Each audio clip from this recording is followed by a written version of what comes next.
Libyan state media is reporting that a NATO airstrike has killed several people in the south of the capital, Tripoli. 4 people were reportedly killed in the attack in Bir al-Ghanam. NATO is involved in the imposing of a UN-sanctioned no-fly zone over Libya. This comes as the Western military alliance has warned civilians to avoid forces loyal to Libyan ruler Muammar Gaddafi. NATO says this can help ensure more success in its airstrikes.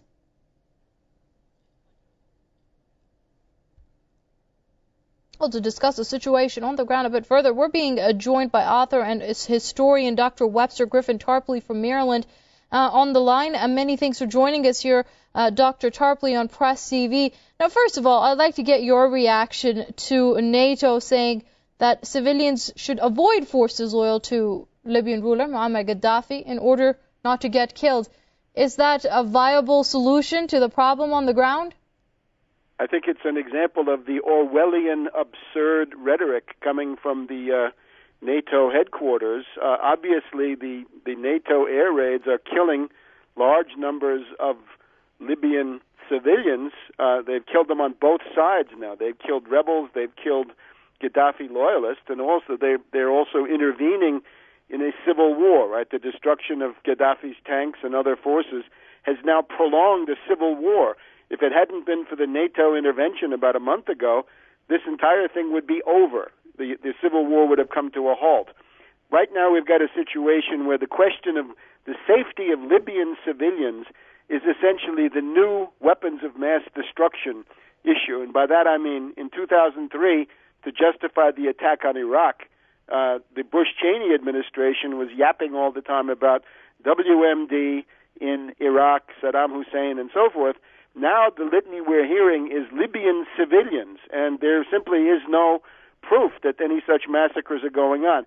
Gaddafi has captured any number of cities. He's captured Ras Lanuf, Brega, Zawiya.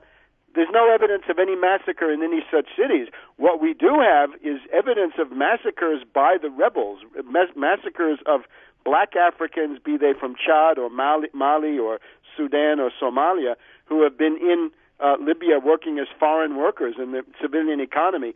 They have been massacred in large numbers by these rebels in the Benghazi-Tobruk-Darnah corridor.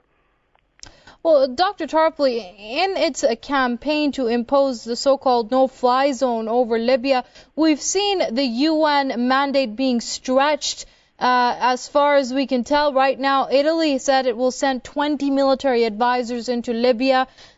France has already sent military advisors, and Britain has the same plans. Is this another extrapolation of the same plan these countries have with regards to Libya? Well, the plan, of course, is the South Mistral plan, which has been, the British and the French were working on it already last autumn.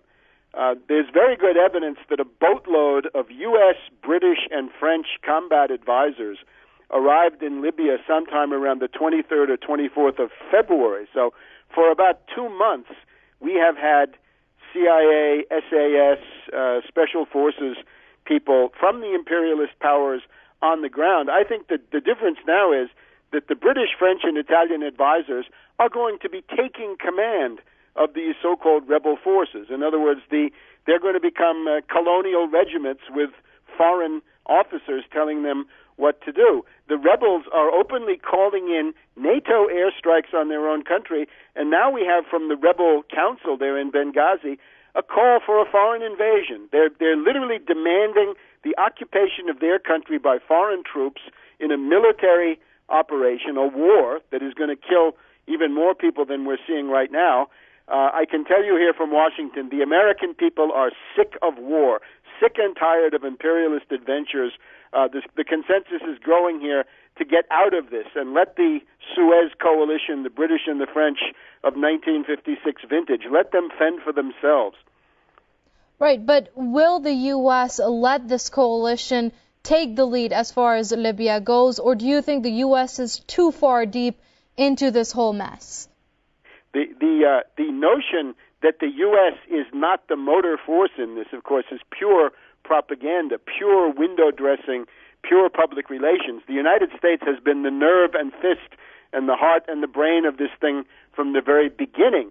It's just for reasons having to do with the widespread hatred of the United States in the Arab street, that the U.S. is going through this charade, which is really all it is, a charade of holding back and not taking the lead. I think we're very close to an actual ground invasion, even though the various powers involved deny it.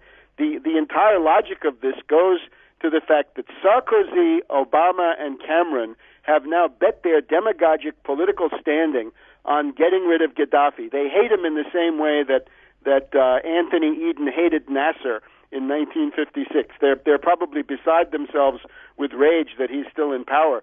So the logic of this is we have reports that U.S. Marines are standing by offshore.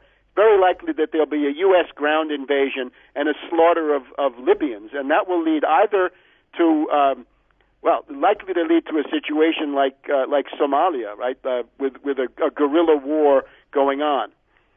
All right, we're going to have to leave it there. I'm afraid we have run out of time. That was Dr. Webster Griffin Tarpley, author and historian, speaking to us on the line from Maryland. Doctor, as always, many thanks for your insights here on Press TV.